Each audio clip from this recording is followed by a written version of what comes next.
And we're off and running on the Krueger Show. Friday means that I stream basically all day. Chase Sr. in the house, one of my favorite spots of the week. The most hated man. 49er content creation right now. I shouldn't say that. But we're brought to you by Pig and a Pickle, the best barbecue in all of Northern California. I should say that. They're in Emeryville and Corte Madera. They're open 7 days a week from 11 a.m. till 8 p.m. or until they run out. Go get the brisket chili. It's all amazing. Go say hi to Damon and Mary. Tell them that Krug sent you. And we're also brought to you by MarinAutoglass.com.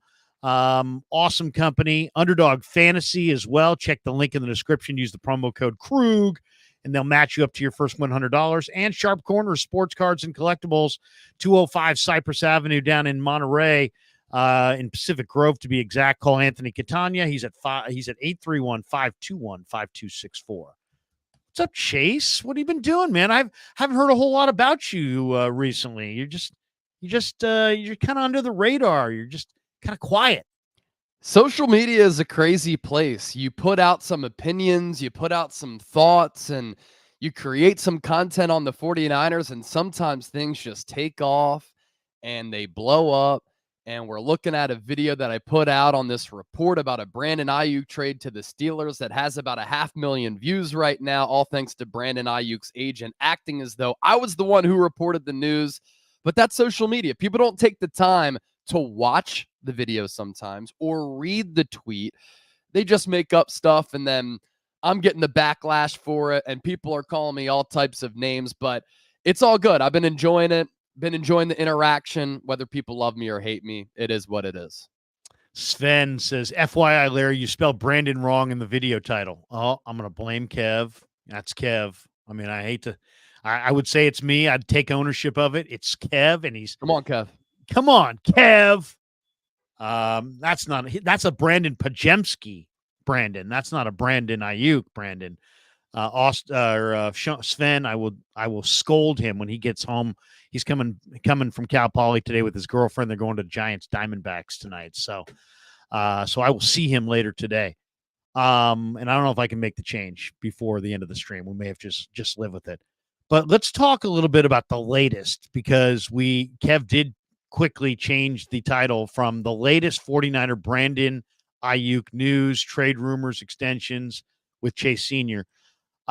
What is the latest?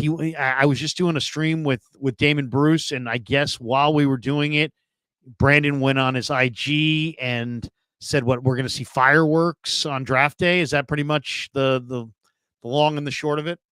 Yeah, so what Brandon Aiyuk just posted on his Instagram story was a screenshot of a FaceTime that he was doing with Jaden Daniels, who could go number 2 in the draft to the Commanders. He could go number 3 to the New England Patriots. He's looked at as one of the top quarterbacks in this draft class, and Aiyuk was at Arizona State with him back a few years ago when Aiyuk was playing in college. So they do have a relationship, and Jaden Daniels, when I was at the NFL Combine, actually talked about how Aiyuk has really helped him in the pre-draft process with just getting ready for meetings, getting ready for how to get acclimated for the NFL level. And the caption on that Instagram story is, "Brother said we got 6 days and it's fireworks."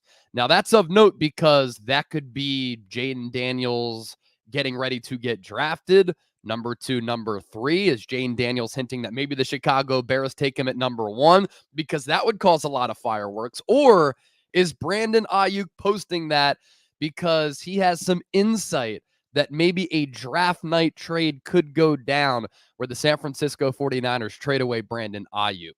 He's trolled us all off season, yet it's hilarious how people get mad at us for talking about the speculation and the trade rumors when this has been the playbook of Aiyuk all offseason, Larry. And I just broke this down on a video and on a new tweet. This offseason, Aiyuk has tweeted directly at Steelers head coach Mike Tomlin, posted on Instagram that money talks, bullshit walks, unfollowed the Niners on social media, posted on Instagram that the doghouse is the only place for a big dog, just posted this Instagram story referring to fireworks 6 days away from the draft. His family said after the Super Bowl, he's going to lead the Niners and play for the Las Vegas Raiders. His agent has been doing damage control on social media, shutting down these trade rumors. This is a modern-day playbook of what contract negotiations and what a standoff and what hardball looks like here in 2024.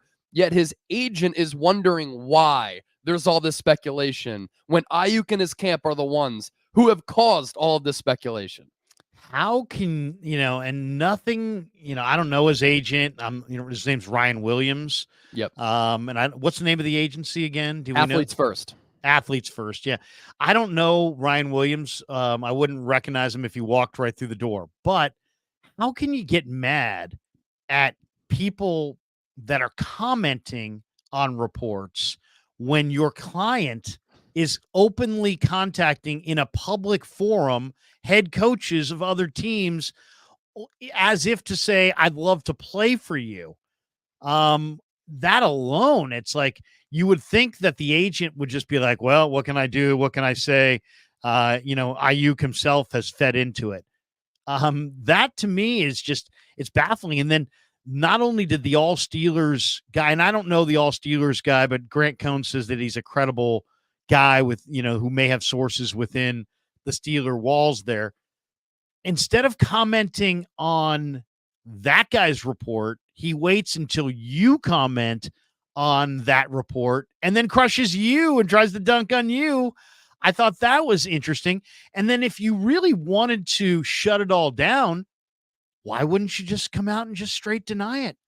Or set the record straight or come out with a strong statement that instead of just saying, oh, these people and their sources and, who are you listening to?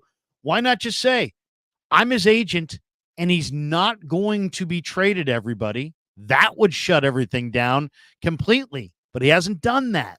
So, I mean, all I've got to say is the agent going to sit there and apologize and backtrack if he does get dealt? Because he's going to owe you specifically and many others a huge apology if he does get traded. And the other thing I would say is a lot of people, you're reporting this stuff. You're giving your opinion. As soon as I saw your report of this, I retweeted it immediately and commented because it was such a strong report, and it felt like new ground had been plowed. So how could he blame anybody for commenting on something? I mean, seems like he should have gone after all Steelers and gone at them instead he went at you. What do you make of that? Yeah, he quote tweets my tweet and it just immediately takes off where it hits this different jet stream and this different stratosphere. And it's a little bit unfair to me because then people are acting as though I'm reporting the news when simply I was just sharing an opinion on it. And people are like, you're a journalist with no integrity. How could you say something like this?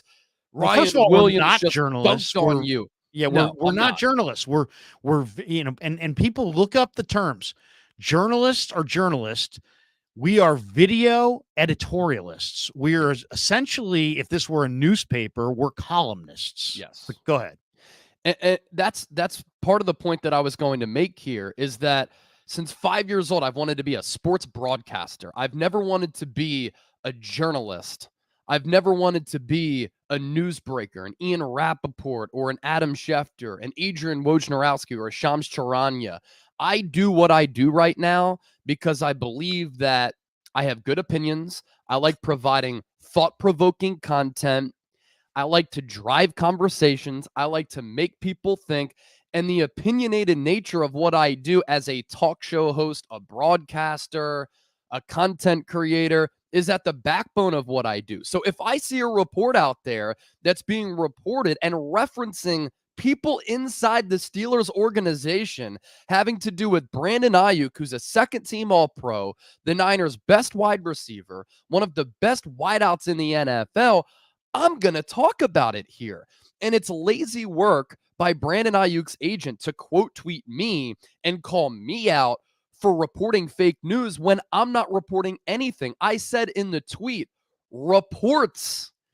I didn't say according to my sources. Now at the NFL Combine, I did report that Aiyuk's agent and John Lynch are best friends.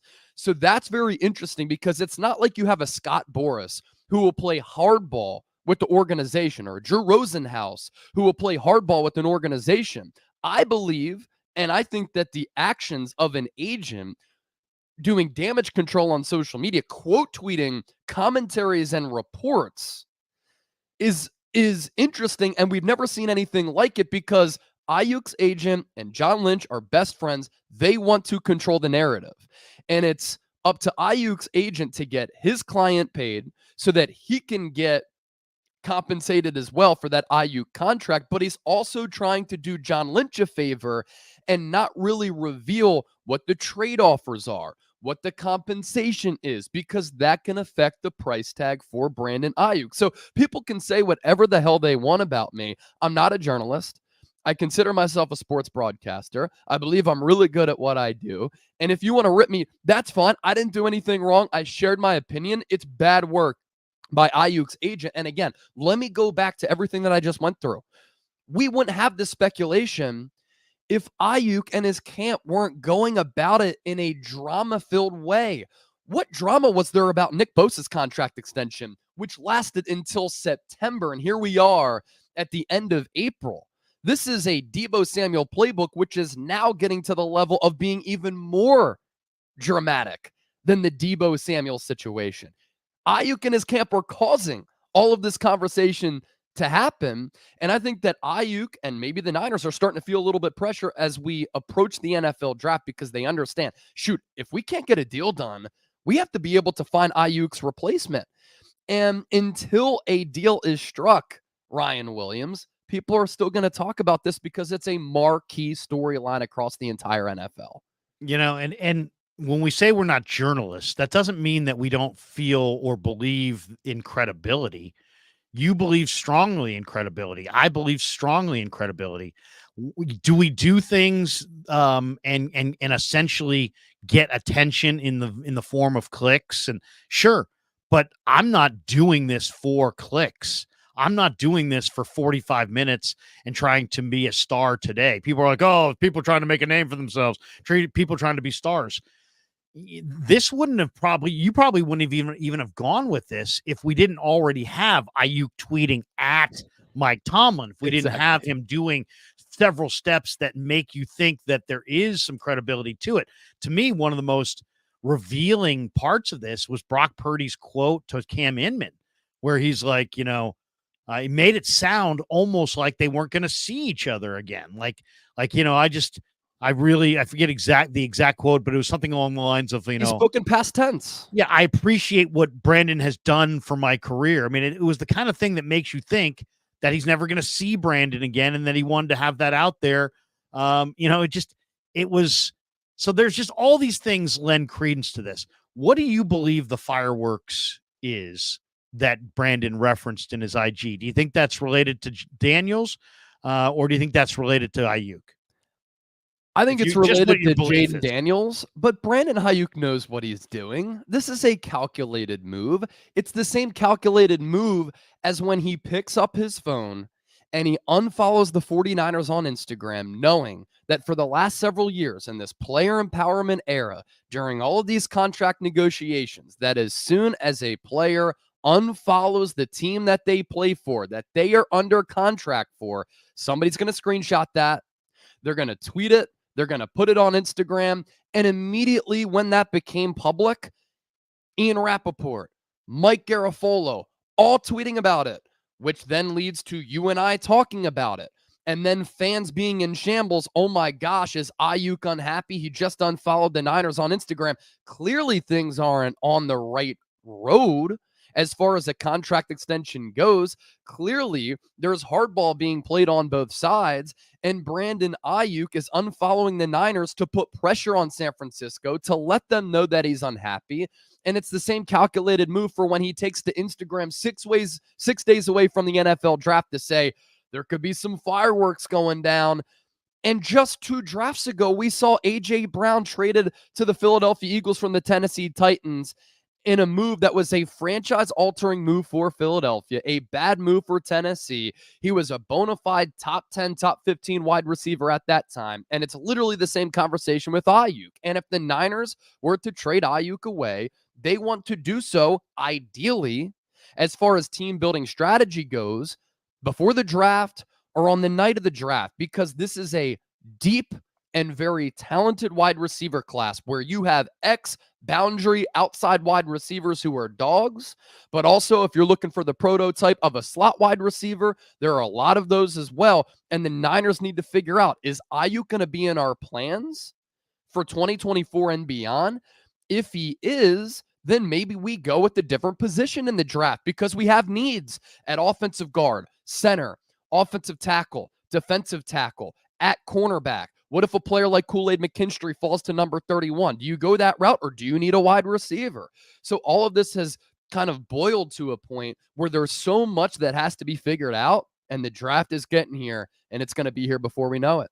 Yeah. Oh, and it just is building to a crescendo. It's gonna be really interesting to watch. Okay. Now, since we've basically gotten little snapshots of information and tweets and Instagram releases and quotes and this and that, it's really, and guys like us, we're here to talk about the hottest topics around the team, and speculation is what everybody does everywhere. Niner fans who are, at work right now are speculating to each other. Well, I think it's this and I think it's that. This is what I think it is, because ultimately the one wrinkle here that's different than other situations is the relationship between Lynch and the agent. Normally, an agent probably wouldn't care that much about speculation about a trade, because he would know that whoever trades for Aiyuk, if the Niners wind up trading Brandon Aiyuk, his leverage goes way, way up, because now a team potentially has traded their first round draft choice to get the guy. And so if you're asking for $30 million, well, they just traded their first round pick to get him. So your leverage goes up. But in this situation where they're close, I think Lynch has told the agent, hey, you know what? Do me a solid. And, let's try to continue painting the picture of that we could go in any direction. We could keep him. We could do this. We could trade him. We could trade him to this team, that team. Let's not paint the picture of, you know what? He's already priced himself out. Our budget was $23 million. He wants 30, and we have to trade him, because then we lose leverage and we can't get what we want. And if we can't get what we want, we really don't want to move him, and then it just drags the thing out. So I think I'm reading this as the agent doing Lynch a solid by pushing back on these reports that, the Niners, are going to move him. And like the Steeler report was like, hey, you know what? We feel like we're going to get him, and maybe at our price. I think they're kind of working in cahoots with one another to try to maintain the trade value and the illusion that the 49ers may have options here. I think the 49ers don't really have the options, and I think the agent and Lynch are trying to control the narrative that they do have options. That's my read on it. Exactly, and that was my read on it yesterday when I hopped on with Grant Cohn, that the Niners are trying to really control the narrative here. And I tweeted that out, and people are like, just give it up, Chase. You're trying to get attention at this point. This is how these things go. And the fact that people are taking everything that agents say as gospel is pretty much like, in this day and age, if you take everything that a politician says as gospel. It's all about leverage here. And for the agent, they want to get their client paid. That is their job. Otherwise, they're going to get fired. And when that client gets paid, they get a little bit of a cut of that contract. And I think you make some really good points there. Let's just throw out the Pittsburgh Steelers once again, because according to the Pittsburgh Post-Gazette, according to numerous reports, Omar Khan has checked in on wide receivers, really wants to bring another one in to get that offense on track that's been mundane for the last several years since Ben Roethlisberger's arm was cooked. They have George Pickens. They have Pat Freiermuth. They're going to try to improve that offensive line. They always live and die by the ground game. They have an excellent defense. So it makes sense for Pittsburgh to be a destination for a player like Brandon Aiyuk, because then you get Aiyuk, George Pickens, Pat Freiermuth. You're hoping that Russell Wilson can find what he had a couple of years ago. If not, you have an intriguing player in Justin Fields. And Omar Khan has been all in on trying to find a wideout. They have the 20th overall pick in the draft, right? And Aiyuk was the 25th overall pick back in 2020. Now he's become an all-pro player. I think if you have an all-pro player who you traded 25 overall, the asking price has to be a first-round pick. Especially when he's 26. He's only 26. He's only 26 years old. I still think he's scratching the surface of what he can become because he was a JUCO guy, a little bit of a late bloomer, and every year that he's been in the NFL, his numbers have gotten progressively better and better. So if another team out there sees, oh man, Steelers might offer 20, we can't offer 20 for Brandon Aiyuk. If that's the asking price, shoot, that's going to be too rich for us. Even if we try to offer a second and a third, the Niners are still going to turn that down. We're not even going to start with these contract talks with him. We're not even going to start with these potential trade conversations. We'll let him go to Pittsburgh. So then Lynch is like, well, shoot, if we're only rumored to be trading him to Pittsburgh, Ryan Williams, shoot this down. There are other teams involved. There are other teams interested. So shoot this down so that other teams don't think, okay, Pittsburgh, we just can't match their asking price. Well, and then there's also the, how much money, it sounds like the Steelers would like the Niners to pay some of the contract this year. And maybe the compensation, hey, if you pay all the contract, we'll give you the 20th pick. Yep. If we pay all the contract, we don't want to give you the 20th pick. And it becomes leverage. And it's like, who's more desperate? Well, no, you're more desperate, John, because you got an asset that you can't afford and it's going to walk away. And John's saying, hey, no, Omar, you're more desperate. You haven't won a playoff game in 5 years. And, you don't have, and Tomlin wins in the regular season, but it's Pittsburgh. It's a football crazy town, and you haven't won a playoff game in a long time. And you need you're a run first offense, and this is a run blocking wide receiver. This guy's going to do things in the run game that George Pickens would never do. We saw that last year. And there, it's like, who's more desperate? And then if you have the illusion that it's all Pittsburgh or nothing, then, the agent also could be pushing back on the idea that, hey, this is some kind of a done deal, because the Niners don't want it to be a done deal. They want Jacksonville to bid, and they may want the Chargers to bid, and they may want Buffalo, who's very desperate for a wide receiver, to bid. And who knows, their interest is to get the best offer they can. My belief, though, is that Aiyuk's demands have already exceeded what the Niners are willing to pay. And that's why, and this fireworks thing, I think, is probably an Aiyuk trade. And I do understand why fans are pushing back so hard on guys like yourself or me or anybody who they perceive as pushing the Aiyuk trade narrative, because they love Aiyuk and they know Aiyuk's their best receiver. And fans keep it real simple. It's like, hey, man, I'd rather move Debo. Of course you'd rather move Debo.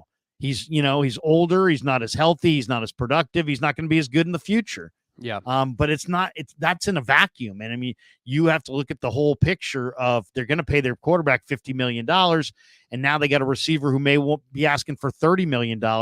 And so fans want to push back on anybody that they think is going to spew a narrative that they don't like because they like the player. If we were talking about, man, the Niners are going to trade Danny Gray for a 3rd-round pick, there'd be all kinds of people being like, way to go, Chase. Way to go, Krug. I'm totally with you. I love you guys. Your coverage is awesome.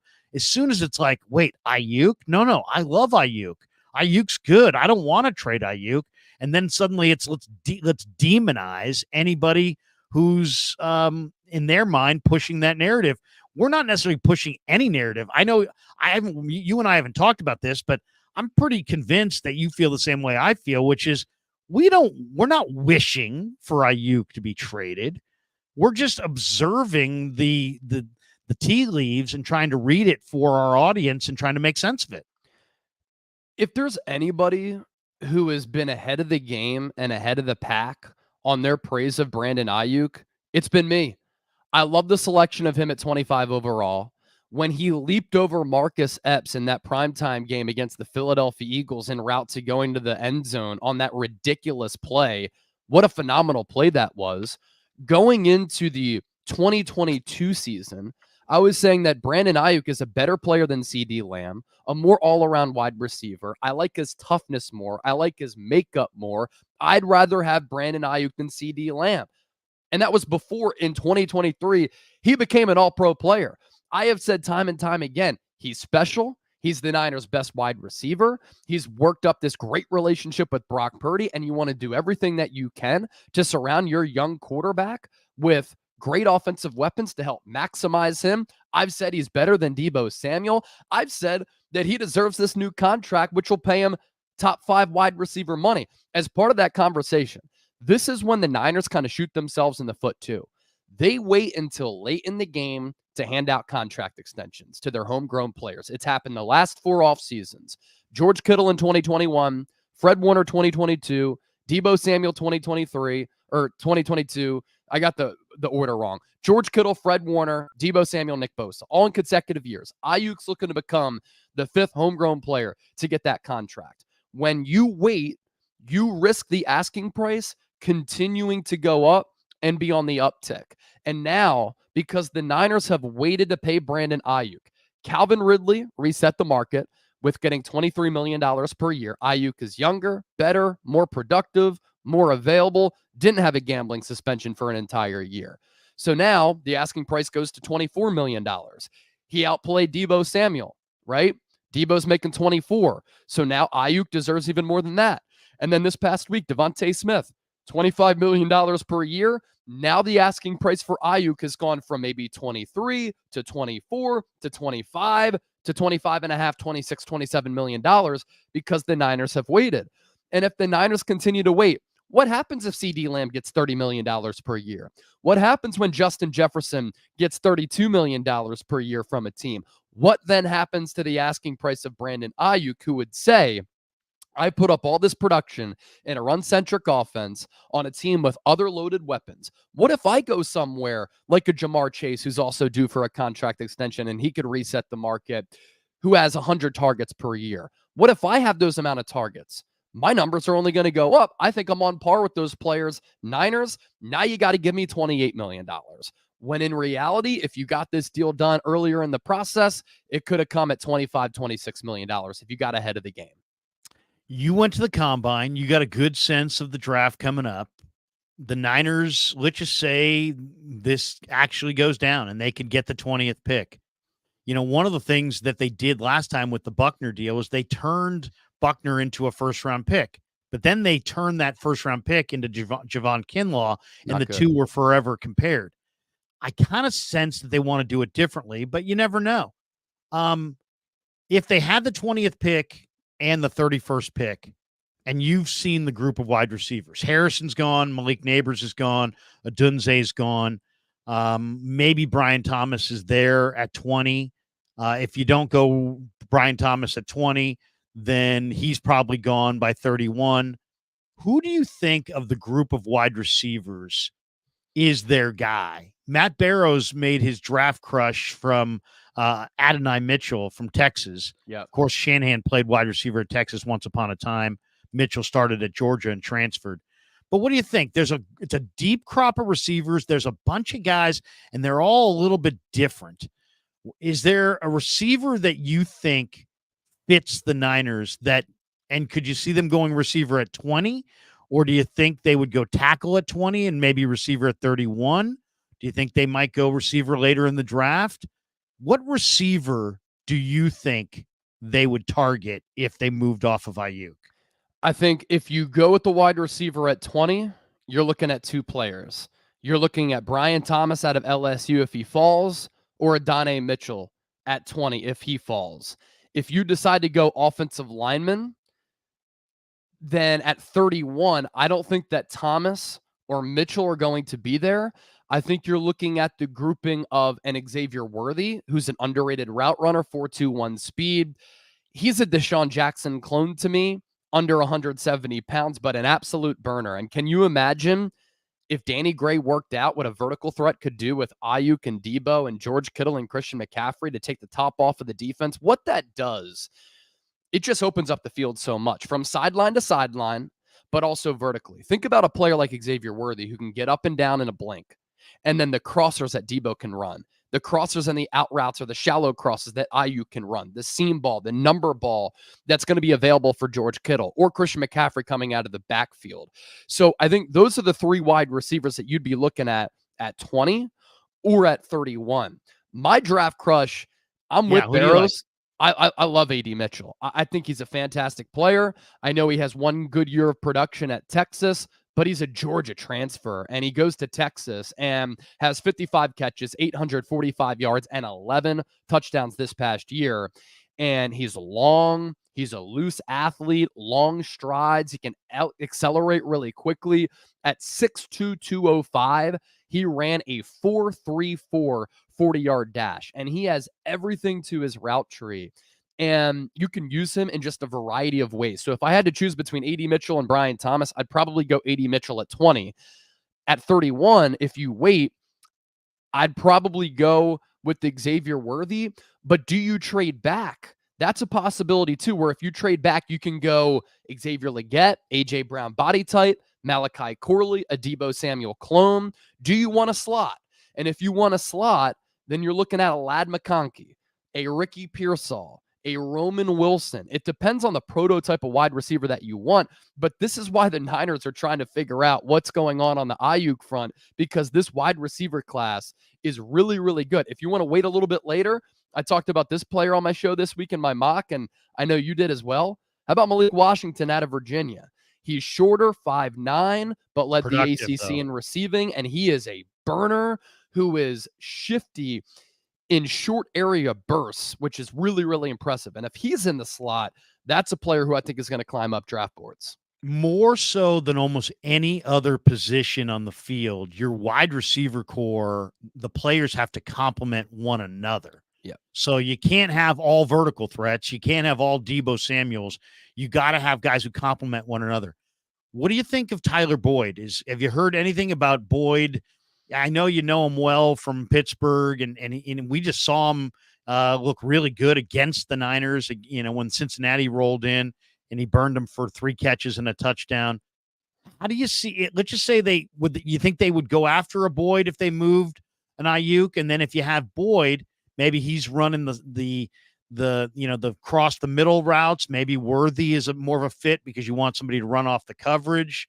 I love what I see from Legette, and I see a lot of AJ Brown in him. He just seems like, but there's some rawness to his in and out of break stuff. So I don't know if he's going to succeed right away. He might be a year off, but what do you think? I mean, do you think Boyd's still in the picture? And do you think if they did get a guy like Boyd, who's the complementary receiver to him? I think that's a good contingency plan. Let's say that the Niners trade away Brandon Aiyuk and they draft a wide receiver with 1 first-round pick, and then they go offensive lineman with that other selection. I really like the thought of that strategy. I would hate trading away Brandon Aiyuk because I don't give away special players. I like to pay homegrown special players, but let's operate under the premise. You trade away Brandon Aiyuk. You draft a wide receiver. You don't really want to have to overly rely on a rookie wide receiver to consistently be your number 2 or number 3 option. Deebo would be your number 1, but that's a tall ask for a rookie to come in on a team with Super Bowl aspirations to have a Justin Jefferson type of year 1 where he blows everybody out of the water and is just highly productive right from the jump. He might have some good moments, some good games, but you can't be overly reliant on a young player to be a marquee weapon for your team. So then I think that Tyler Boyd makes a lot of sense to kind of be that number 2 hybrid number 3 while you still have Jauan Jennings too. So then you're looking at a wide receiving room of Deebo Samuel, a rookie, Tyler Boyd, and Jauan Jennings. That's a pretty solid top 4 right there. And all of those different wide receivers are of different varieties that I think complement each other really well. Boyd can go in the slot. He can go on the outside. He's been a very durable, productive, and consistent player. And he came into the league with pretty good draft pedigree as well, because he was drafted in the 2nd round all the way back in 2016. He's kind of fallen under the radar the last couple of years behind Jamar Chase and T. Higgins. But you look at his production since 2018, 7 touchdowns, 5, 4, 5, 5, and 2. And he's had 2 1,000-yard seasons in that span, followed by 2 800-yard seasons, 762 in 2022, and then 667 in 2023. Keep in mind that Joe Burrow got injured. So I think that if you brought in a player like Tyler Boyd and you have Juwan Jennings, Deebo Samuel, that's where I think a slot wide receiver might make some sense. But I think you could also make the argument, then you lose that deep threat in Brandon Aiyuk. You need a guy who can get up and down, right? So that's where Xavier Worthy might make some sense. That's where an AD Mitchell on the perimeter might make some sense. I think that you'd still want to get that player who's capable of taking the top off of the defense, because Deebo can't really do it. Boyd isn't that. Juwan Jennings definitely isn't that. And you can't rely on Danny Gray to be that. And No. I've talked to Shanahan before. I said, how important is it to have the receiver that runs off the coverage? And he's like, vital. He's like, and this is a play caller who understands offensive football is about creating space. If you got that kind of a player, the defense knows. Shanahan said to me, he's like, the defense knows how fast all these guys run. So if you got a true burner out there, they have to honor that. And they would love to have Danny Gray come of age, and I don't know if they can depend on that. We got this one in the chat from Mike Canazaro. He says, Michael Catanzaro. He says, my friend's seen rumors of the 49ers trading Aiyuk to the Chargers for the 5th pick in the draft. Has anyone else seen those rumors? This was something that you discussed with Grant on his stream yesterday. Bill Barnwell does a mock draft where he basically has every team in the league making a trade. And for the Niners, he threw out this trade: Brandon Aiyuk, the 31st pick, and a 3rd to the Chargers for the 5th pick in the draft and a 6th round pick, and had the Niners still selecting, in his theory, Malik Neighbors, who I think is the best wide receiver in the draft. I like him the most. Chargers, of course, have nothing at wide receiver. They said goodbye to Mike Williams, Keenan Allen. They do have the 5th most cap space in the NFL. And I could see Aiyuk being very popular with Jim Harbaugh, who wants to win now. He doesn't want to win in 3 years. He's thinking about winning now. And you've got a star quarterback. He doesn't have receivers. You're going to lean on Quentin Johnston and to make it, to have a big step up in year 2, or you're going to go get an all-pro guy like Aiyuk. All receivers are kind of speculative in the first round, even the great ones. One, what do you think of that rumor? I mean, Barnwell kind of made it up. It's not necessarily a rumor per se. It's more just his theory. Yeah. I like it, and I would do it. I like Malik Neighbors that much, and I think he's so great that he's more on the line of Jefferson and Chase and would give them a true number 1 alpha. I'd make that move. Would you? Yeah, when Grant brought that up, I'm thinking to myself, okay, so you're looking at a Chargers team that got rid of Mike Williams for cap reasons, traded away Keenan Allen for cap reasons, and then had to restructure the contracts for Joey Bosa and Khalil Mack, all because of financial ramifications. But now have a ton of cap room, essentially. So that's what I'm about to get to, is that they were $20 million going into the new league year prior to those moves and those contract restructures. Now that they've opened up money, though, and I didn't realize this, and this is what Grant brought up, is that the Chargers now have $30 million in cap space. So originally I'm thinking, okay, why would the Chargers, for financial reasons, get rid of their top 2 wide receivers and then trade for Brandon Aiyuk, knowing that they're going to have to give him a contract extension? Doesn't make a lot of sense to me. But they have $30 million now, and they need a number 1 wide receiver for Justin Herbert. And if you're thinking about a wide receiver who Jim Harbaugh would love, it's a player like Aiyuk. Complete player, really good blocker, tough and rugged. He goes about his craft in the right way, and he's physical. And Jim Harbaugh builds his teams on physicality. Then you think about the skill set for Aiyuk and him as a complementary player to Justin Herbert. The deep threat that he could pose for that Chargers offense, I think could help that offense dramatically and give Justin Herbert that number 1 go-to guy. And if you're San Francisco, Aiyuk asks for $30 million. Let's just call it that. Way too much for their liking, considering the cap situation that they're in, knowing that Brock Purdy is going to be due for a contract extension. But then they're looking at premium draft capital where they can draft a player like Malik Neighbors. And I'm with you. You can make the argument he's the number 1 wide receiver in this draft class. You get him now for the next 5 years, where you reset the wide receiver clock here. You exercise that 5th-year option, and if he pans out, he could be really good, if not maybe even better than Brandon Aiyuk for a fraction of the price. Now, I think what makes sense for the Chargers, and Jim Harbaugh talked about this at the NFL owners meetings, he loves to fortify the offensive line.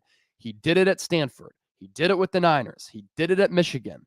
And at the NFL owners meetings, he's saying, what's the one position group that everybody else relies on? The offensive line. And Joe Alt is sitting right there for the Los Angeles Chargers, where if you have Rashawn Slater and Joe Alt as your two offensive tackles, that's pretty damn good. And then you figure out wide receiver a little bit later in this deep wide receiver class. But if you're the Niners and Aiyuk wants out or his asking price is too high, that's the type of deal that I'm looking for, which blows that Steelers offer out of the water. There's only a couple minutes left with Chase, but what helps Brock Purdy more? This is almost the Penei Sewell, Jamar Chase deal. Alt or Neighbors?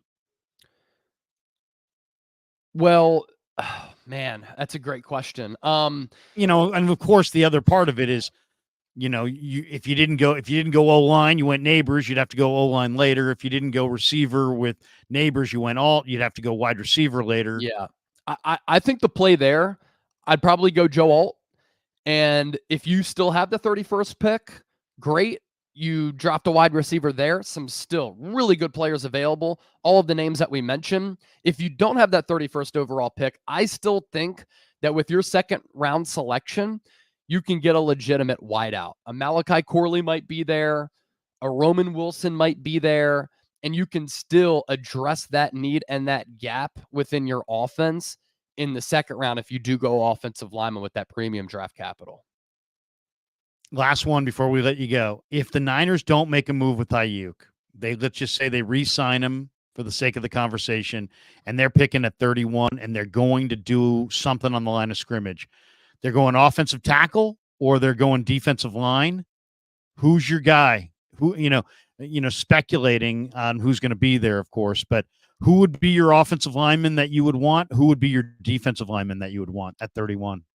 I would think about moving up a couple of spots for Amarius Mims. I know he only has 8 college starts, but he is 6'8", 340. He has like nearly 36, 37-inch arms. I think that if you pair him up with Trent Williams, he's going to be able to help streamline his development. I've never been a big fan of Colton McKivitz, but that's at least your stopgap option if Amarius Mims needs that time to refine his skills and develop a little bit because of the lack of college experience. Tyler Guyton is another player that I like that I would think about moving up for. If you stay put at number 31, Jordan Morgan, Kingsley Suamataia, I think those are players. If you want to go interior, I like Graham Barton. I like your boy Zach Frazier. I don't think maybe Jackson Powers Johnson is there.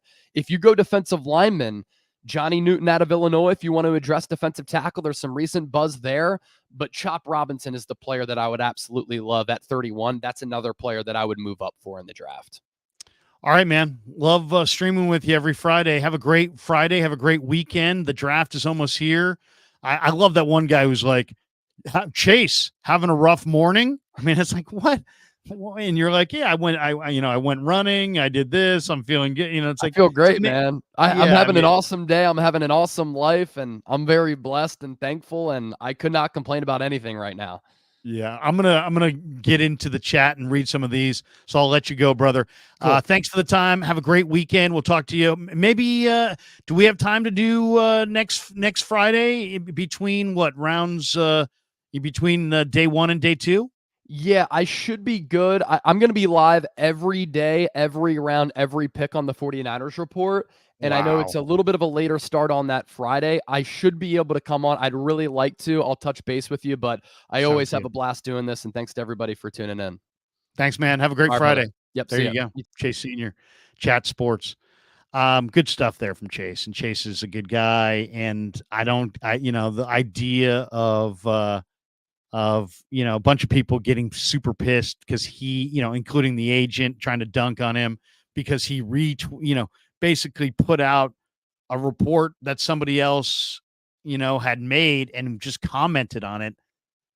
That's kind of what we do, I'm not pushing any agenda. I wasn't pushing one last year when I said I thought the Niners were going to trade Trey Lance. I'm not pushing one right now when I believe that the Niners are probably going to wind up trading Brandon Aiyuk. It doesn't excite me except for the possibility of what they may get in return and what that could do to their football team. But, to me, on the surface, if we weren't talking money, if we weren't talking cap, if this was just a football conversation, I'm very confident in saying that John Lynch and Kyle Shanahan would never consider trading Brandon Aiyuk. You're not going to trade your best wide receiver in the middle of your Super Bowl window, your quarterback's number one weapon in the middle of your Super Bowl window. You're not doing that. So I totally understand the people that are pushing back, going, why would they do this? This is ridiculous. They would do this because of the cap. Do they have to do this? No. They can put this off. But if you put it off, it's messy inside the room. It's either messy because of how Aiyuk feels. It's messy because of how Debo or Kittle feel. It's just messy. And then as far as compensation, a year from now, you're getting a compensatory third if he walks away. There are people like, let him sit, let him, they can keep him for the next 3 years. Yeah. You can have one of your best players in the corner of the room playing, basically for a team that, kind of against his will type situation when he's kind of, he wants to get paid. He wants to get paid right now. And to me, I've been preparing for this trade ever since I heard Ian Rappaport say Brandon Ayuk's going to wait for the wide receiver market to firmly establish itself and set itself before he signs with the Niners. Well, what did that tell you? That told you that he's not giving them a hometown bargain. He's not giving them any kind of a deal. He wants to get the big bag. I don't have any bad feelings about him wanting that. Why? Because most wide receivers only get one big payday in the NFL, and this is his. So I have no problem with him saying, hey, I want the biggest bag. But, I would have hoped that, being on a Super Bowl type team like the Niners would make him want to give them a hometown discount or work with them. But I kind of believe that that's not the case. That I believe what Schefter said the other day is true, which is that Brandon Aiyuk, if he was going to get, let's say $30 million from the Falcons or $30 million from the Niners, he wants to be a Niner. He wants that $30 million and he wants to stay a Niner. But if it came down to, hey, you're going to make $23.5 from the Niners or $30 million from the Falcons, Schefter made it seem like he would rather be a Falcon at that point. So in a lot of ways, he's kind of given them the marching orders. Either pay me at the top of the scale, or move me to a team that will pay me at the top of the scale. And maybe I'm wrong, but that's my read on it. So, we'll see how it all shakes out. Unfortunately, this is kind of a tired topic because it's the major topic of the offseason, and all Niner fans want to keep all the great players. And I'm a Niner fan, and I want to keep all the great players. And Ayuk's one of their greatest players, so I don't want to see him go. But the reality is it's a hard cap sport, and he may have told them, you know what, I want $28 to $30 million in that range, and maybe their budget says, hey, we budgeted for 23 to 25, and maybe the agent's like, hey, we're not going to budge. We're not going to budge. And so we'll see. We'll see where it goes. All right, what I'm going to throw out to the chat is we all know nobody wants to move Aiyuk, but I guess the question would be this. Give me 3 names. I'm looking for 3 names from the chat. I'm looking for, if Aiyuk was traded, which of these receivers in this draft, kind of what I asked Chase, which of these receivers do you think is the ideal fit for the 49ers if they move off of Brandon, if they move Brandon Aiyuk? Which receiver of the group would you say is the gettable receiver, not Marvin Harrison Jr., not Neighbors, not Adunze. Those guys are in their own category. But of the gettable receivers, relatively gettable, I don't even know, if Brian Thomas is gettable, but let's just say he is. of the gettable receivers, which is everybody except for the top three, who is the receiver that you want them to go after if they're moving on from Brandon Aiyuk? That's question number one. Question number two is, if they're going to go line of scrimmage at 31, who do you want? Give me your O lineman. Give me your D lineman. Who is the guy that you want on the line of scrimmage? Because I kind of feel like corner with Yadam and the guys that they've picked up, I think that's a need, but I don't know if it's a round one need. Linebacker, they could definitely get the best linebackers: Peyton Wilson, Cedric Gray, Jeremiah Trotter Jr. They could get the best linebacker if linebacker was their premium need, but I get the feeling that that's going to be more of a day 2 thing, or possibly even day 3. So I get the sense that at 31, they're probably going line of scrimmage. They're probably either going D tackle, D end, offensive tackle, or center. Guard, probably not. My guess is guard is a little bit later on. But I could see Zach Frazier. Absolutely, I could see Frazier. I could see any of those offensive tackles. Marius Mims looks super intriguing to me. Looks like the kind of guy that if you spend a year working with him, he might be really, really special. But who's your offensive line? Who's your line of scrimmage guy? For me, if it came right down to it, I would take Zach Frazier. I would take Michael Hall. I know Michael Hall is listed as a late second round pick, early third round pick, but we're talking about a guy who played at Ohio State, who's the fastest defensive tackle in the draft, who ran 4.76, who had the number 1 pass rush win rate among all defensive tackles in college football. He's kind of, to me, he's really special. And people are like, well, he's not great against the run. To me, I see a kind of a poor man's Bryant Young, a guy who's tough and powerful and explosive and can be good against the run or the pass. So for me, it's Zach Frazier is the center. That's the offensive line. To me, it's like, what do you need as an offensive lineman? I need a great offensive lineman. I don't need a tackle. I don't need a guard. I don't need a center per se. I need a great offensive lineman. And I think Zach Frazier is a great offensive lineman. So that would be my O lineman. Michael Hall, I need a great player who can start right away next to Javon Hargrave. And I think I like Michael Hall a little bit more than Johnny Newton. Newton's ranked higher by the draft nicks and by probably the most teams. But I like Michael Hall more than Johnny Newton. So I would go Michael Hall, Zach Frazier on the line of scrimmage. If it came down to a receiver, this is a little bit more of a difficult question. Why? Because one, is Brian Thomas Jr. going to be there? If he is, it makes it easy. He had 17 touchdowns. He's a big play guy. I think he's a star. I really do. I think Brian Thomas is a star wide receiver. LSU gets some of the best recruits in the country. To me, my wide receiver group, I love Neighbors. I'd probably go Harrison slightly over Brian Thomas, but I like those 3 guys at the top and then Adunze. But if I'm going wide receiver, I probably agree with Chase.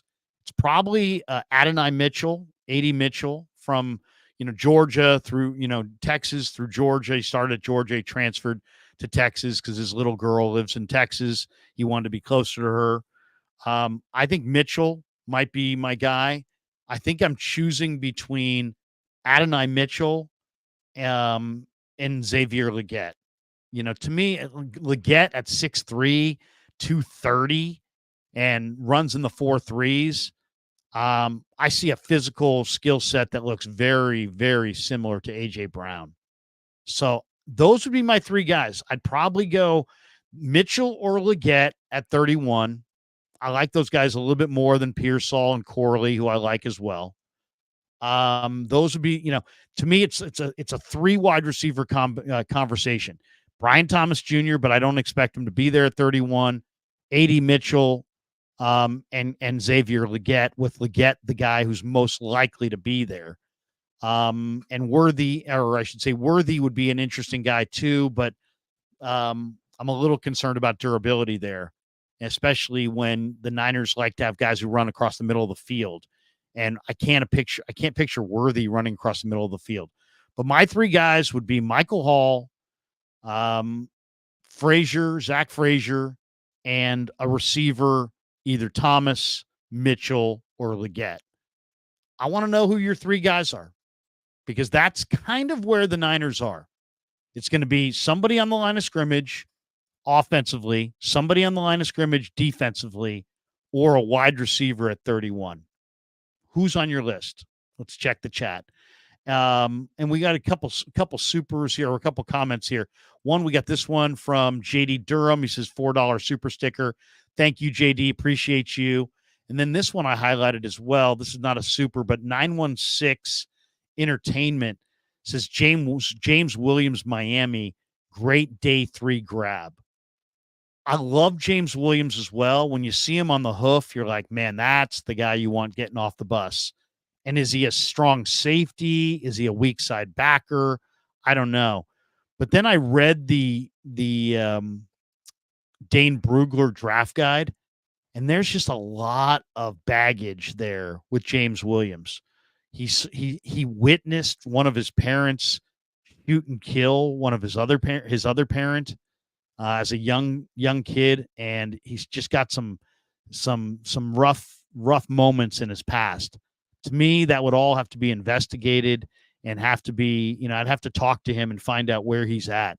To me, that's a life-altering kind of moment. And I wouldn't want to not draft him because his dad shot his mom or his mom shot his dad. But I would want to at least talk to him about, find out, what's the essence of the young man and how is he affected by that? That's heavy. That's heavy stuff. So that's my only concern. I love the player. He's a little bit more of a athlete. He's an amazing athlete. You're talking about a 220-pound safety or linebacker who runs really well. In some ways, James Williams may be the answer to Travis Kelce. You're talking about 6'5", 220, and runs like the wind. That guy might be the kind of guy that you just stick on Kelce and he takes Kelce away. So I'm very intrigued by his talent, but I'm a little scared off by the past and some of the turmoil that he's endured in his life. Not to his own fault, but still, I think it all has to be kind of discussed and evaluated. Let's go to the chat, though. Let's go to the chat. We'll do 5 or 10 minutes on the chat before we say goodbye. We're almost an hour into our live stream. By the way, later today on the channel at 3 o'clock, Matt Barrows is going to stop by. Matty has a great article out in The Athletic on his draft crush. Go check that out, and we'll talk to him about his draft crush. I'll give you a hint. It's a wide receiver. And so we'll talk to Matty at 3 o'clock about the Niners, and he's awesome to talk to. I think Matty is one of my favorite guys covering the Niners. He's so plugged in. He's so professional. He really does. He's a grinder. I consider him like myself. He works at it. He spends the time. I think Matt Barrows is as good a beat writer as we have here in the Bay Area, and The Athletic, Tim Kawakami, between him and Lombardi, they do an amazing job covering the 49ers. So Barrows at 3 o'clock today. And then at 6 o'clock tonight, me and Brian Peacock are going to get together on his channel. He does the Locked On 49ers show with Krueger. I think it's just me and Brian at 6 o'clock talking ball.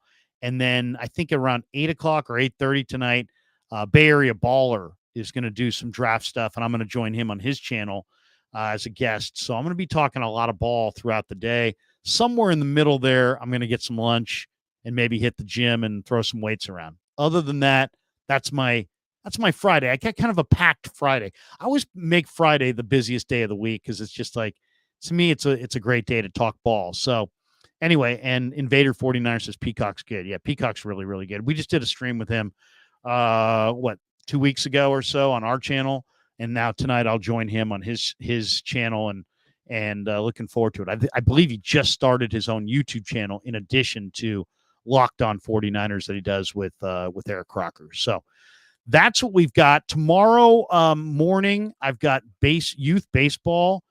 So the coach will not be with me tomorrow morning, but the coach and I will reunite on Saturday, day 3 of the draft, and we're going to go at 7:30 a week from tomorrow. And that could be a record-breaking show because we'll have all of day 1 and day 2 and looking ahead to day 3. And I think day 3 starts at 9 a.m. Pacific. We're going to start our stream at 7:30 Pacific and go for at least an hour and a half right into day 3 of the draft. So I'm expecting thousands of people for Coach and I next Saturday.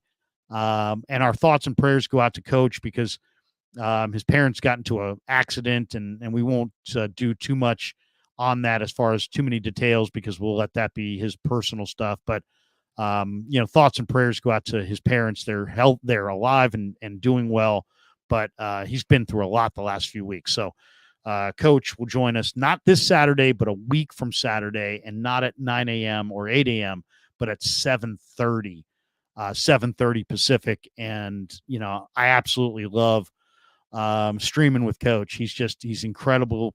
He's a major talent. At first, I don't think he knew if he liked me. I don't think if I knew if I liked him. And now, we've decided, hey, look, we're putting out great content together. We're going to continue working together, but thoughts and prayers go out to him and his family, and specifically his mother and father. So Coach, not this Saturday, but next Saturday at 7:30. All right, let's go to the chat and see what people have to say. Dale says, I want to have beers with Coach. Yeah, Coach, I love Coach because he's smart and he's passionate. And to me, when you get people that are smart and passionate in this kind of a forum, you win and the audience wins. So Dusty Gold says, I love the banter between you both, especially those eruptions. Yeah, that's the thing. Coach will be like, what? And I'll be, we'll yell and scream at each other. And yet it's really, really good. We got this one from Taylor Gang. He says, hey, Krug, what do you think of the Giants picking up Pete Alonso from the Mets in a trade? I know this is 49er talk, but your thoughts? Yeah, I personally think the Giants are 2 hitters away, and those hitters would be Pete Alonso and that Luis Arias, who they just played in Miami with the Marlins. If you could get Arias and Alonso, and I think the Giants have the prospects to do it. I think the Mets may even be willing to move Alonso. I think the Giants could win 85, 90 games, go to the playoffs, and contend for a World Series. I like the Giants on the mound, especially if they get Cobb and Robbie Ray back, and maybe take Hicks and Keaton Winn, put them in the pen. To me, you'd have a great rotation, an incredible pen. And to me, the Giants are just a couple bats away. They're good bats, like Alonso and Arias, but yeah, I'd be all over Alonso. And somebody said, hey, would you trade, the big first baseman they have in the minor leagues for Alonso? And I'm like, hell yes, that guy's an A-ball. And who knows, that guy may never make it to the majors. So yes, I would trade the gigantic first baseman the Giants have in A-ball in the Cal League for Pete Alonso. Alonso, there'd be people wearing polar bear hats all over town if Alonso was here. Absolutely, I would make that trade. I would make it in a heartbeat because the Giants prospects crap out at a ridiculously high rate. So there you go. Dale says, thanks for the info, Larry. Yeah, I don't want to share too much on Coach's personal stuff, but we just wanted to let you know kind of why we won't be going this week and why we haven't gone for the last couple of weeks. Coach has been dealing with a lot. We got this one from Dusty Gold, who says, Cooper DeJean does not stray away from contact. The only thing I don't know about DeJean, is he a safety or is he a corner? That's the question. I think he could play both. Maybe he's a nickel. That's one of the guys. Now, a lot of people expect Green Bay to go after him, maybe Philly at the end of round 1. Those teams pick in front of the Niners. So I think the idea that DeJean could get to 31, probably wishful thinking, but I do love that player, and what a player he is. I mean, he is a great, great player. Durability would be a little bit of a concern, but DeJean, I think could be an amazing all pro type nickel. We got this one from Dale. He says, the Krueger Show, do you ever do a Matt Mayoko interview on here? Yeah, we've had Matty on, and I just saw Matty at the Northgate Akalani's baseball game the other day, and we talked ball. And Matty and I, have done stuff on KMBR going back to when he was at the Santa Rosa Press Democrat. But yeah, we'll get Matty back on. I just don't like he's so spread thin that I don't like to overdo it. But I promise you, Dale, after the draft, I'll touch base with him when I'm down there during the draft, and we'll make a time to get him back on. He's in much demand, but yeah, absolutely, we'll get Matt Mayoko on. He's been fantastic. Invader says Matt Barrows has been the Niners' best Niners beat reporter in the business for many years. I would agree. I think he's really, really good. Matty is diligent. He works at it, and he's got good relationships with the players, with the management, but he's nobody's yes man. He's independent. I really, Matt is fantastic. We got this one from Dusty Gold. He says Frazier will be there for years. He'll open the A gap and take on the linebackers. I just look at, if you're going to get serious about winning the Super Bowl, you better fucking block Chris Jones. And that means you better have some guys in the interior who can stand up to Chris Jones. And now Detroit just added DJ Reader. DJ Reader pushed Jake Brendel around in the worst way in that Bengals game. So now you got DJ Reader in Detroit. You got Chris Jones right there in Kansas City. You got Justin Matabuke and some big bodies on that Ravens line. Green Bay's got Kenny Clark and a really improving line themselves. You better be stout in the middle. We had Baldy on, and Baldy was like, I don't think you have a great offensive line unless you have a great center. And there's no doubt that Zach Frazier is a great center. And when I looked at his, I watched his film, he's dominating. He's dominating at the point of attack. He's burying guys. Then you start reading, about him as a person. This guy's a 4.0 GPA. This guy had a wrestling background. He was like 48-0 as a collegiate wrestler and a high school wrestler. I love the wrestling background, especially in the interior. I see a dominant center for the next 10 years. I see a plug and play guy that would immediately start week one. And lots of the mock, and I hate drafting centers, but lots of the mock drafts that I've done start with Zach Frazier in round 1 and Michael Hall in round 2. I don't know that Michael Hall would fall to the Niners in round 2, but that's, if I could pick my poison, I would take Frazier in round 1 and Michael Hall in round 2, and I would start the draft that way. You get a dominant, tone setting interior player that makes you immediately better up front, and you get a incredible pass rushing defensive tackle who I think is awesome. To me, that's how I start the draft. Invader 49er says Worthy Sumateia or Tei, or I always mispronounce the BYU kid. Johnny Newton, and then I'll get Tanner Bortolini as my center in round 4.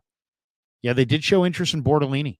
They did show interest. He's the Wisconsin center who's going to go a little later. I'll tell you another center to look out for is Bo Limmer from Arkansas. If you haven't watched film on Bo Limmer, watch him. He's 6'5", which is a little taller than most centers, but man, I love the way he walls guys off and up front. He's the great strength. This guy will fight you in a phone booth. Love him. Absolutely love Bo Limmer. I think he's going to be a really, really good NFL offensive lineman.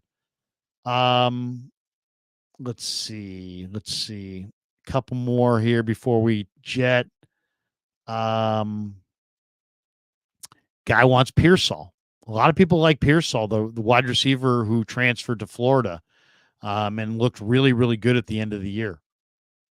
We got this one from Dusty. He says, Larry's drinking, having a great morning, keeping it real.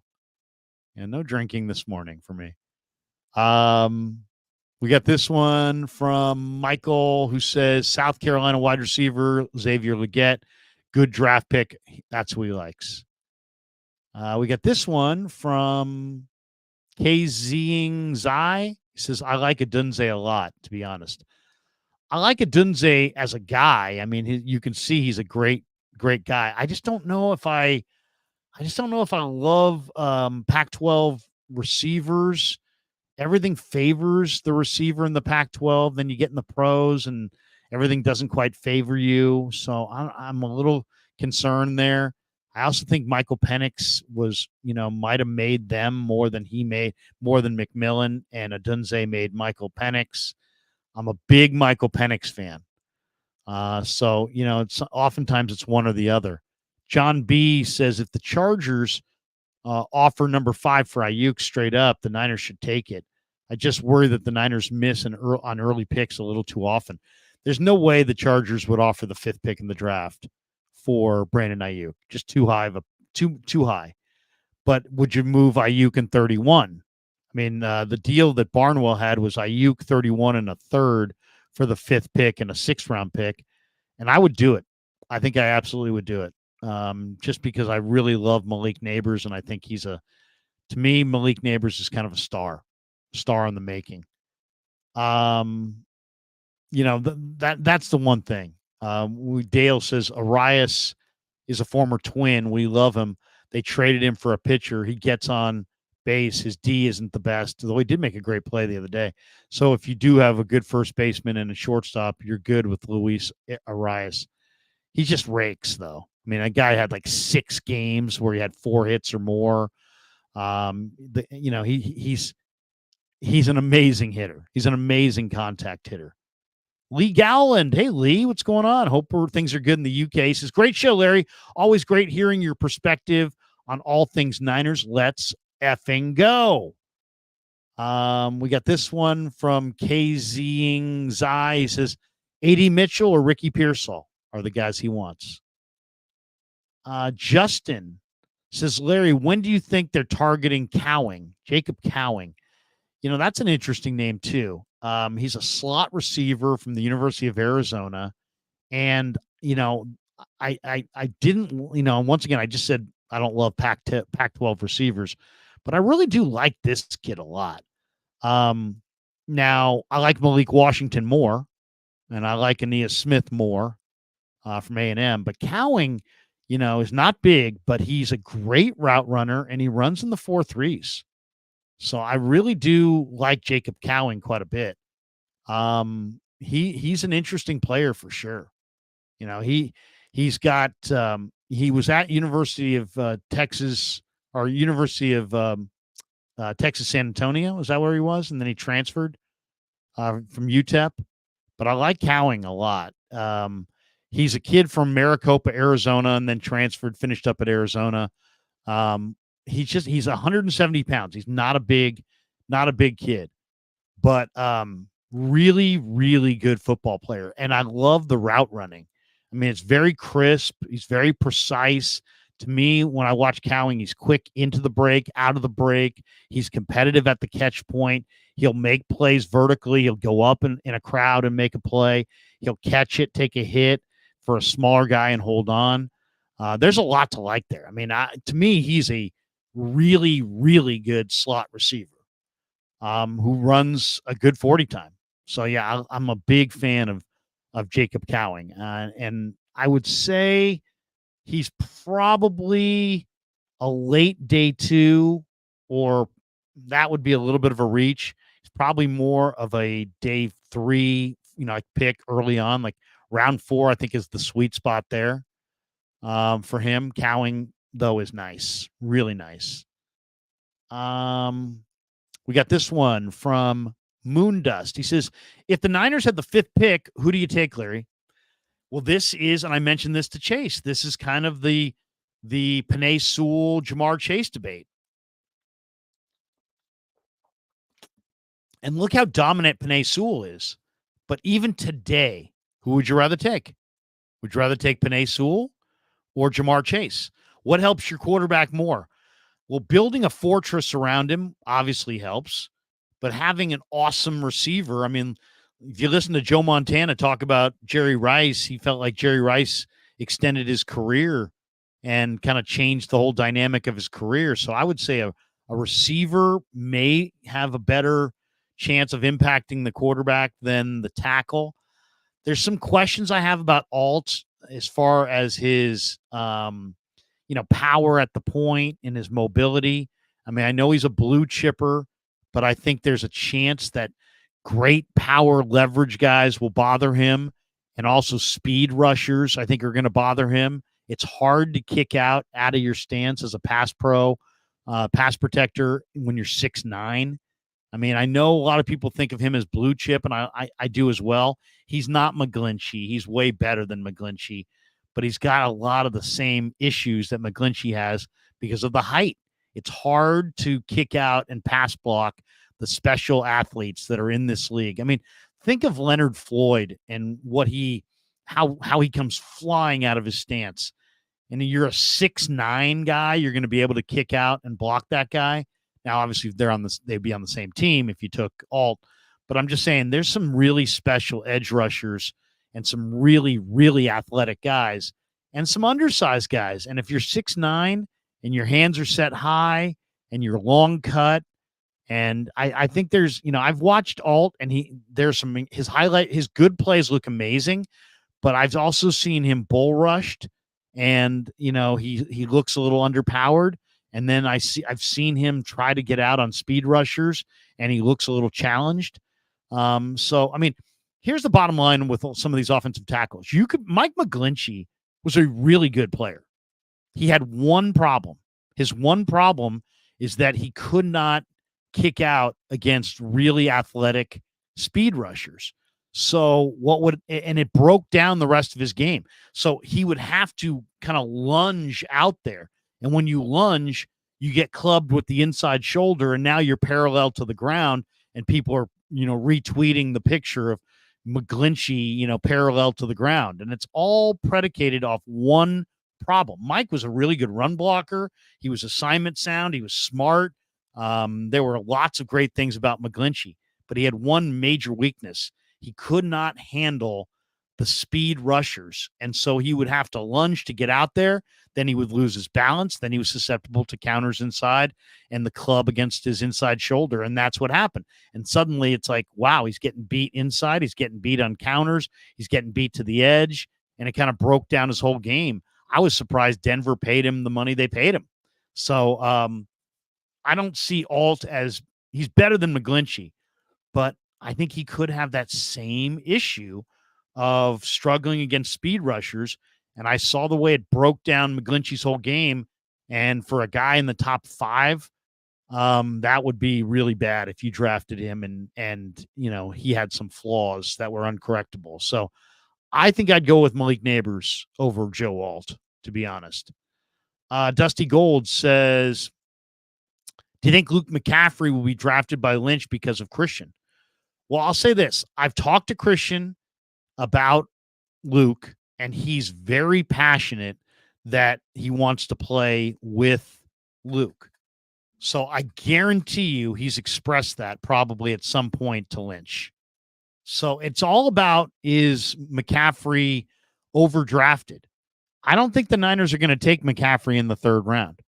I don't even think they would take McCaffrey in the 4th round. But if McCaffrey's there in the 5th round, I think they absolutely would consider it. And I think if he's there in the 6th round, they'll take him. So the question is, I think there's enough teams out there that really like him. And I think there's a chance he may go in the middle of the 3rd round. And if that's the case, I don't think he'll be a Niner. I don't think they're going to reach for McCaffrey's brother. But if he's there in the 5th round, I think he's going to be on their short list. And if he's there in the 6th round, they're going to run that card in. And if he's there in the 6th round, they may even trade up for him. I think they would like to unite the McCaffrey brothers. And Luke's, he ran better time than Christian. But like when you watch him, I don't see that time on the field. But I mean, what he did this year at Rice was incredibly impressive. He was a quarterback This was year one as a receiver. He was all conference at Rice. So smart kid. But when I watch him, I don't see the kind of separation that Shanahan typically likes in his wide receivers in Luke's game. So I can't take a receiver that doesn't separate, even if he runs a good 40 time. I can't take that guy in the third round, and I probably can't even take that guy in the fourth round. But fifth or sixth round, now I'm interested. KZing Zai says I like Mims, Frazier, and Barton. Okay, there you go. Everybody's got their favorites. We got this one from Dumpster Fire Dan. He says Michael Hall at 31 is starting to not look so bad. What's funny? When you look at the mock drafts, you'll get a low grade if you draft him at 31. But if you find a defensive tackle that plays with the kind of passion and the kind of speed and the kind of energy and effort and force that Michael Hall does, I don't know that you can overdraft that guy. I mean, he is an awesome player. He really is. He's also one of the youngest players in the entire draft. I think he's 20 and he doesn't turn 21 until late. So he's one of the youngest prospects there is. Then in the pro day, he ran 4.76, which tied Braden Fisk for the fastest time among all defensive tackles in this draft. When I watch him, I see Bryant Young. I see a guy with a motor who plays with energy, who can give you a pass rush, but can also play the run. A lot of people feel that Michael Hall doesn't play the run well enough. I disagree. We got this one from K Zing's Eye. He says Dwayne Carter would be good in second or third round. They call him Mr. Duke. I think he's been there a long time. His film is good. There's no question. I like Dwayne Carter as well. There's some other guys I like more, but Dwayne Carter was a damn good player for the Duke Blue Devils for sure. Justin E says, I like Jamari Thrash as a rookie runner and after the catch. I'll have to study Thrash. He's one of those guys that I haven't taken a deep dive and looked at yet. Mark Graves says, do you see the Niners trading Elijah Mitchell or J.P. Mason? If the right running back fell to them and they drafted him, I could see them moving Mitchell. Mason, I don't think has trade value. Undrafted guy, hasn't played a lot. I mean, I know he's good. You guys know he's good because we've been to camp. We watched in the preseason. How many NFL teams really understand the value of J.P. Mason? That was the downside of not utilizing him this year, is that they didn't showcase him to anybody. So if he had a couple of big 40, 50-yard touchdown runs in some high-profile games, maybe, but they just didn't use him enough for him to establish value. As far as Elijah Mitchell, I think, you could get something for him, but it's not a lot. I mean, to me, he's way more valuable to the Niners than he would be in trade. I think Elijah Mitchell would fetch like a 6th-round pick, maybe. We got this one from Robert Prado. Larry encourages me to drink more water. There you go.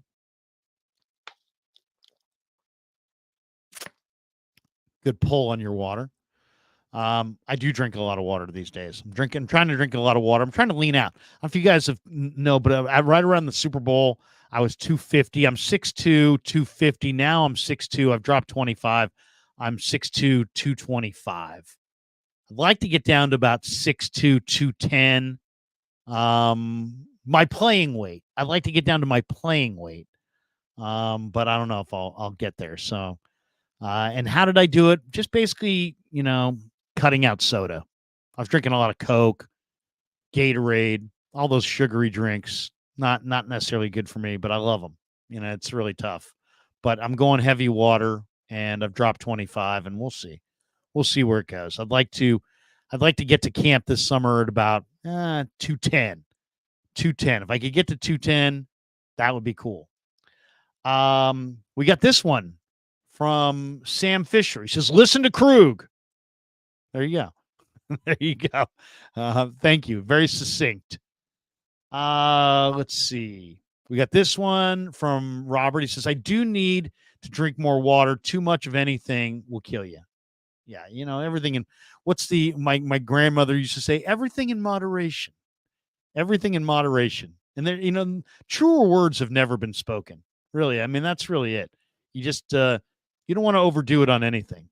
It was interesting though. I was watching Bill Belichick with Pat McAfee the other day, and Bill Belichick said something that I didn't realize that we shared the same thing.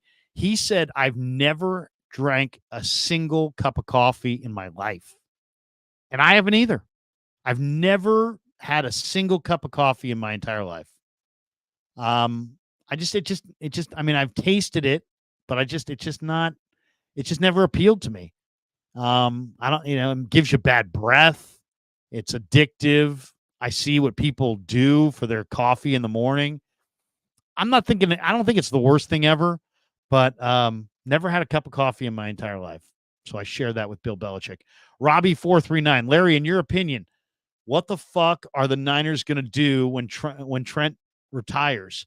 Do they find another expensive free agent, or do we just go down in flames? Well, it's a good question because I think Trent probably is getting ready to retire. That's why I think this draft, it's important that they draft at least 3 offensive linemen, 1 interior guy and two guys on the outside. The guy that I really like a lot in this draft that I think is kind of a sleeper is Garrett Greenfield from South Dakota State. He has like 34 starts at left tackle. He's got like 22 at right tackle. He's a great swing tackle. I think he's a really, really nice player. But, as far as what do they do? I mean, they may want to take a flyer. I was hoping last year they would have taken a flyer on Dawan Jones from Ohio State, and they didn't. They went with Cam Latu. This year, there's a guy from an historically black college. I think his name's Dankwa, and he's 6'8", 360.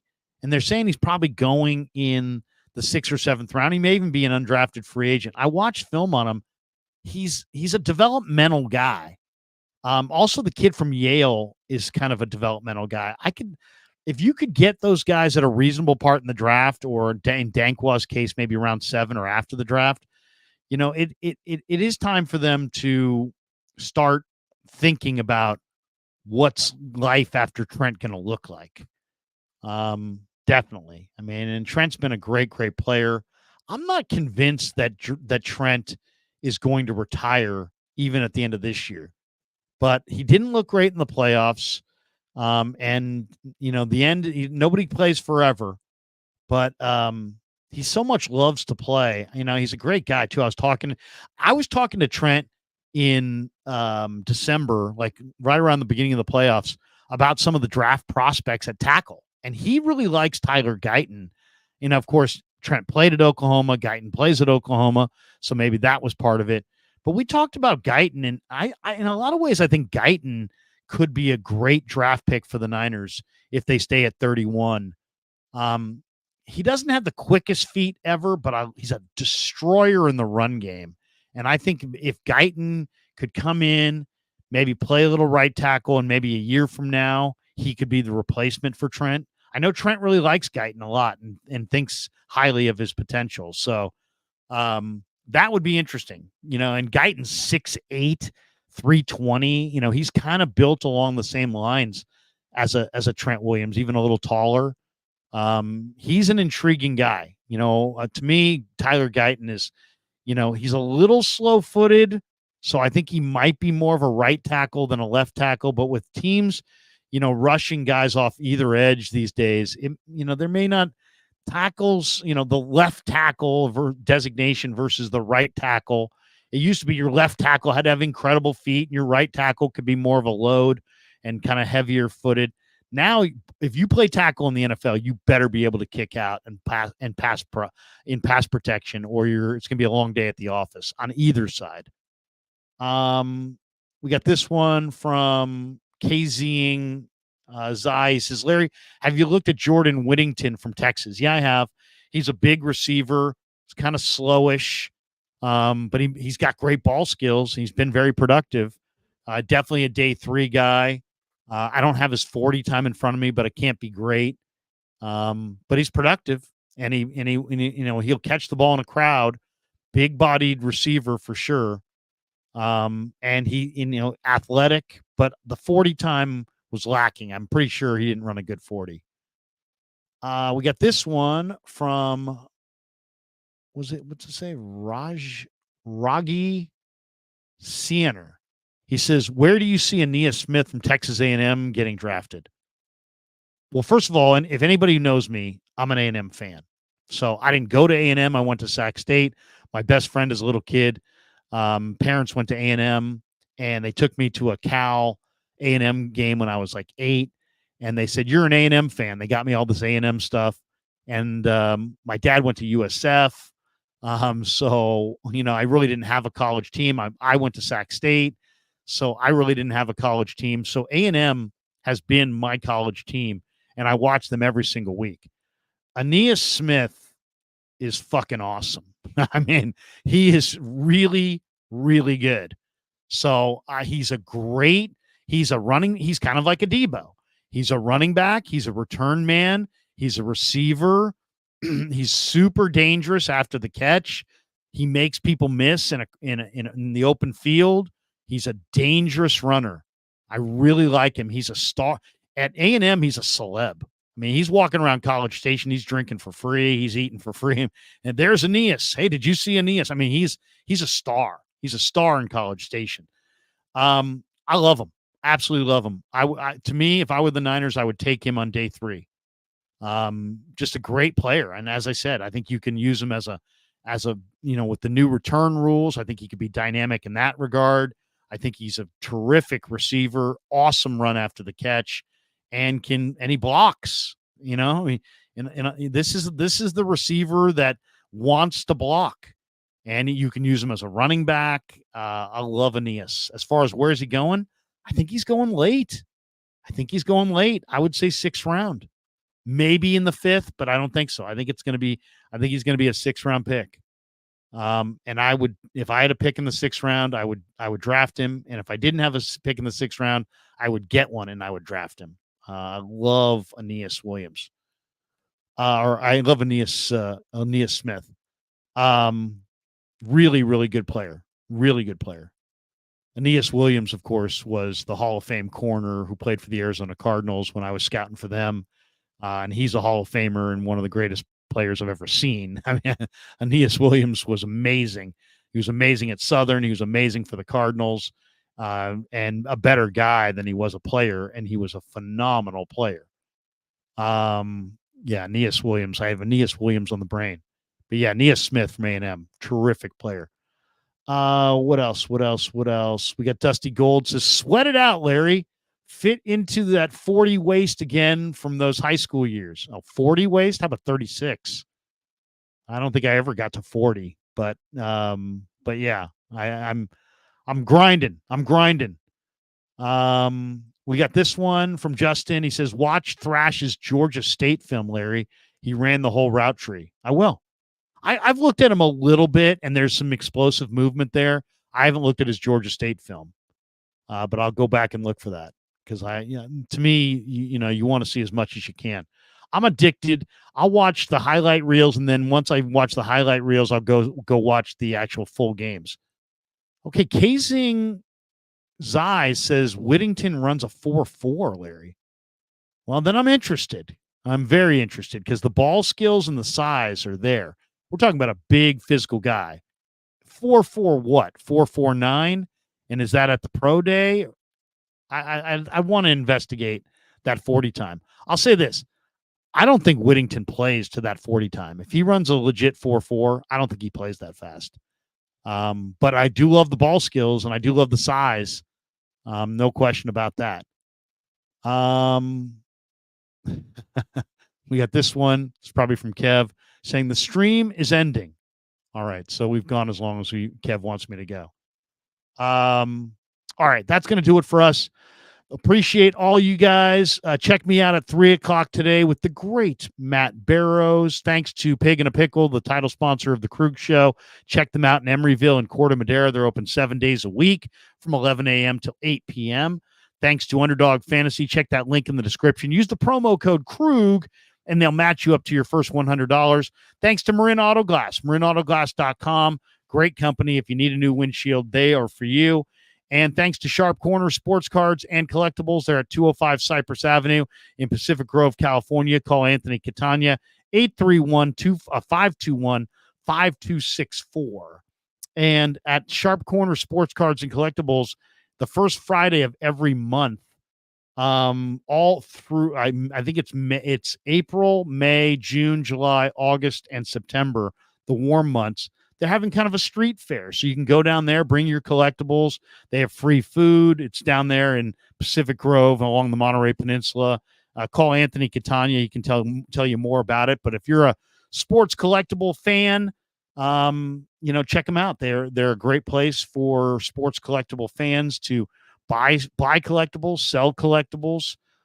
They do a great job down there. So Dale says, thank you, Larry. You see you on the next live stream. Appreciate that. Robert Prado says, thanks, Larry and Kev. Great show for Friday, fellas. Appreciate all you guys. Have a great day. See me at 3:00 with Matt Barrows. Until then, peace. Yeah, never met a man I've been scared of. Careful.